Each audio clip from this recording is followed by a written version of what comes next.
Manus amazes everyone with its AI agent. Coders only have 12 months left. New developer tools from OpenAI. Google releases multiple updates, including a new robotics model. And Microsoft CoPilot turns its hand to gaming. I'm Lee, and this is the weekly AI Roundup.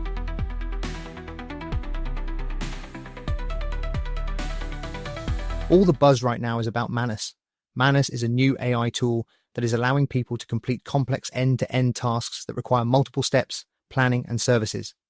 Some people have already been calling it this year's second DeepSeek moment.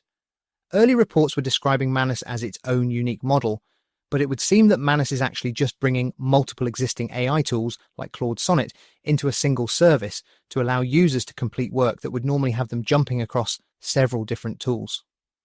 So while this might actually be more of a very custom wrapper for some existing services, it still shouldn't be underestimated.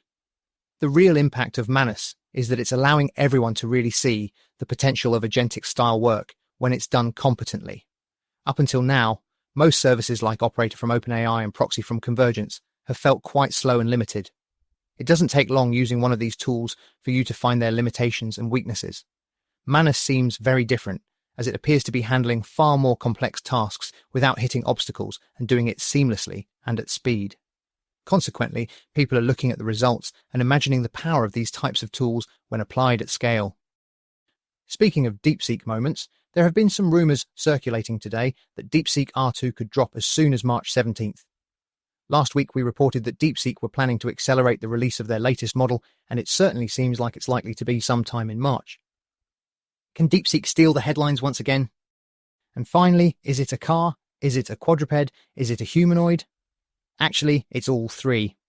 In this cool demo of some of their robotics research, Swiss company River shows the transformative power of their robot.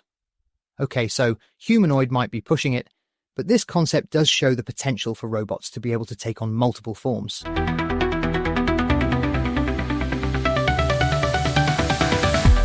And then in 12 months, we may be in a world where AI is writing essentially all of the code. Hey, whatever happened to learn to code?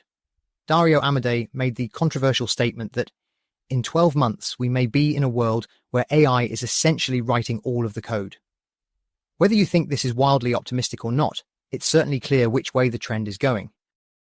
The overall percentage of new code written by AI might be small right now, but that is going to constantly be moving in a positive direction. Whether that gets to 30% or 50% or 100% by the end of year is not really the point. The changes are coming, and they're coming fast. OpenAI released a new set of tools for developers that can be implemented via their APIs and SDKs. This includes web and file search, where you can get information retrieval from those sources by passing a query. Computer use, that allows the takeover of the user's computer. And an agents SDK for creating and configuring agents. OpenAI continue to look beyond just the consumer tools that they are most well known for and are expanding their capabilities to try and stay ahead of the competition. Perplexity have launched their new Windows app, so now you can experience all of the great services that Perplexity has to offer directly on their native Windows app, rather than having to use your browser. Small things like this can make a big difference to the adoption of a service like Perplexity.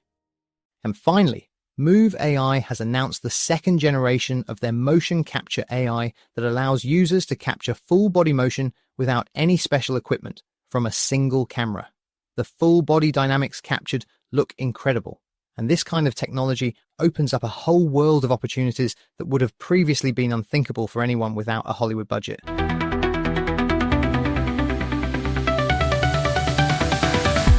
There were two big announcements from Google today. First, it was Gemma 3, a series of lightweight open-source AI models that leverage the same technology as Gemini 2. There are 4 different sizes available, from 1 billion to 27 billion parameters, and they all have a 128K context window and multimodal understanding. Google claims that Gemma 3 is the most capable model you can run on a single GPU or TPU, and that seems like a claim that they can back up, as the 128K context alone is really outstanding. The second announcement was for Gemini Robotics. This is an advanced vision language action model, or VLA, that is built on Gemini 2, and it adds physical actions as a new output modality. This means that it can take an input prompt and combine it with real-world image data to produce physical actions, even with tasks that it has never been trained on. Google are also partnering with Apptronic, an American robotics company, to test the real-world application of these models.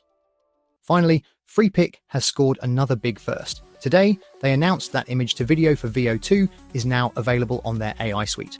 This is the second exclusive release that they've had with Google Veo, and these kinds of partnerships are really helping them stand out as one of the leading AI image and video generation tools.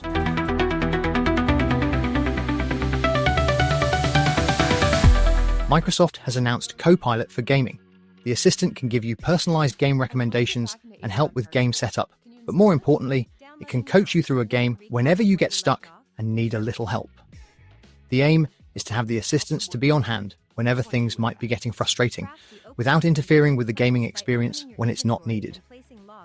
This should start rolling out across the various Xbox gaming environments pretty soon. Google has released even more AI updates today. This includes upgrades to deep research, more Gemini personalization tools, and image generation with their Flash experimental model. The new image generation can be used to produce images as part of an output. In the video, you can see an example of a step-by-step recipe being created with images generated in every step. It's available to try for free now. Finally, Convergence have released another update to their impressive proxy AI agent tool called DeepWork. DeepWork has been built for complex multi-step tasks, and it can spin up multiple AI workers instantly. Each agent then specializes in a specific task so that the work can be broken down into parts and worked on in parallel. It currently works in browsers, but Convergence say a full computer integration is coming soon. Another great product release from Convergence.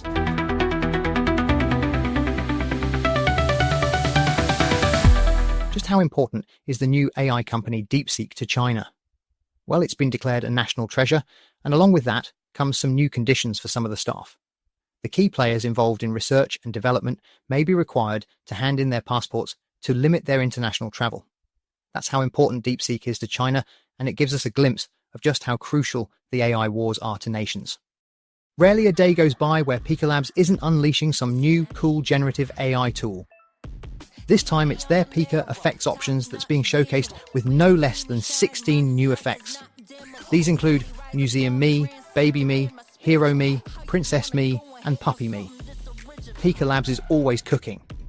Finally, Perplexity teased that something big is happening on Monday, March 17th.